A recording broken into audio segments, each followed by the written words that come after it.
You're listening to ITR, Irish Tourist Radio podcast. Good afternoon and welcome back to ITR Irish Tourist Radio. I'm Niall, your knowledge keeper, and do I have something special brewing for you today? Now, you know me, I've spent decades collecting the stories that make Ireland truly magical, the tales that go beyond the guidebooks, beyond the well-worn tourist trails, and every so often I stumble across something that makes even this old storyteller's heart race. I'm holding in my hands the first episode of what promises to be an extraordinary new series, The Templar Legacy of Ireland. Now, before you think this is just another Knights Templar yarn spun for the tourists, let me tell you, this one's different. This story follows Dr. Maeve O'Connor, a brilliant Irish historian and archaeologist who's been chasing shadows and whispers across our Emerald Isle for years.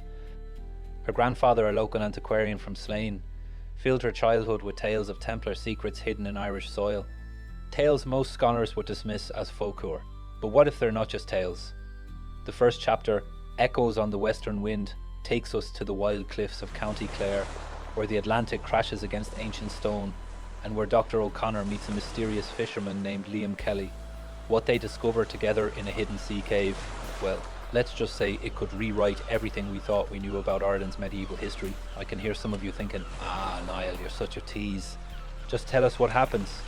But here's the thing, I believe stories like this deserve to be experienced properly, to let your imagination paint the pictures, to feel the salt spray on your face as you journey with Maeve into that mysterious cave. So here's what I'm thinking, dear listeners. Should I play this first chapter for you right now?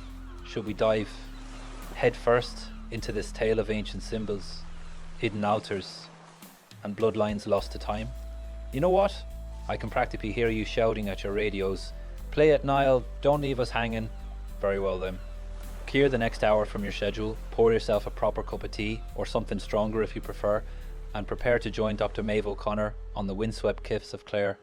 But I warn you, once you start this journey, you might find yourself looking at every ancient stone, every ruined abbey, every weathered Celtic cross with new eyes.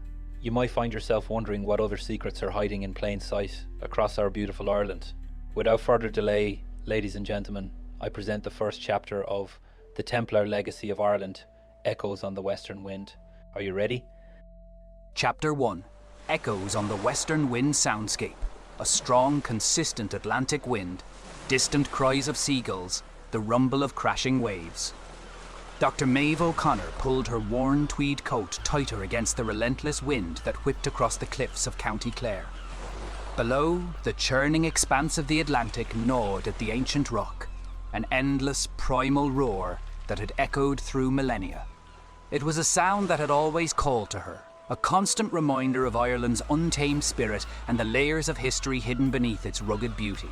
Maeve, a name as Irish as the land itself, was a historian, an archaeologist, and, some might say, a woman obsessed.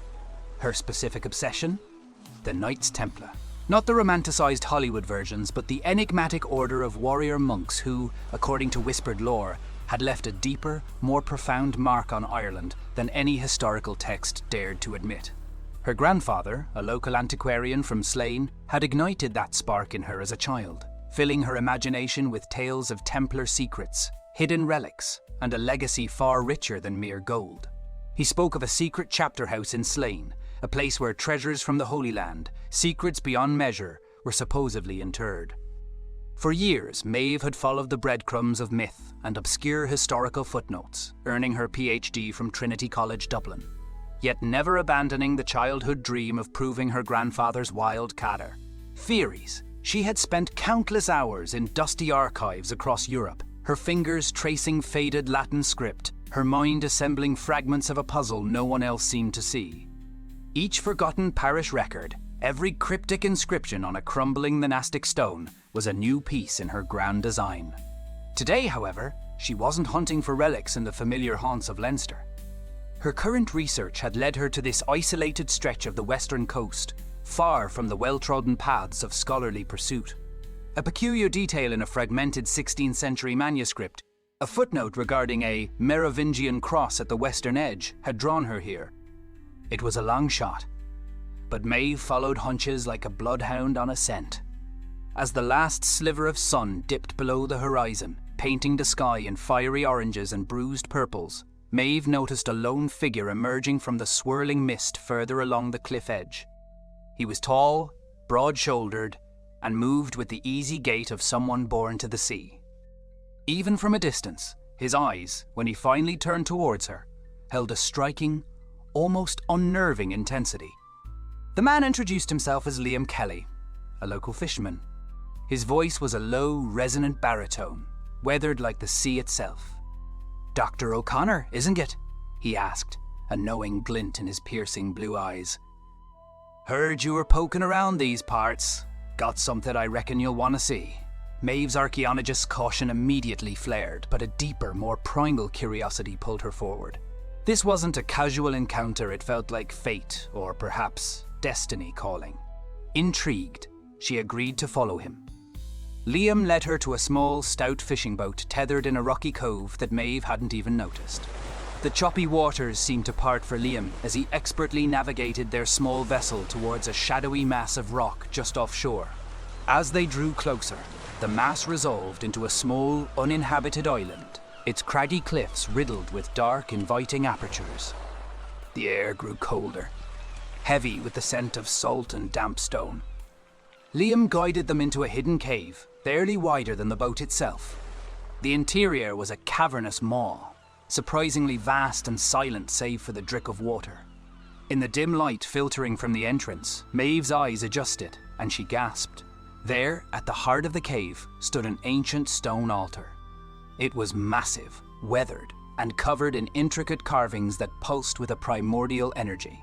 Symbols she recognized from countless hours of study: Celtic knots, spirals, and what appeared to be faded, almost indistinguishable Templar crosses mingled with patterns utterly alien to her. "Found it while checking my pots after a storm," Liam explained, his voice hushed. "Always felt different, this place, like it was waiting for someone to find it." Maeve moved towards the altar, her fingers tracing the cold, rough stone.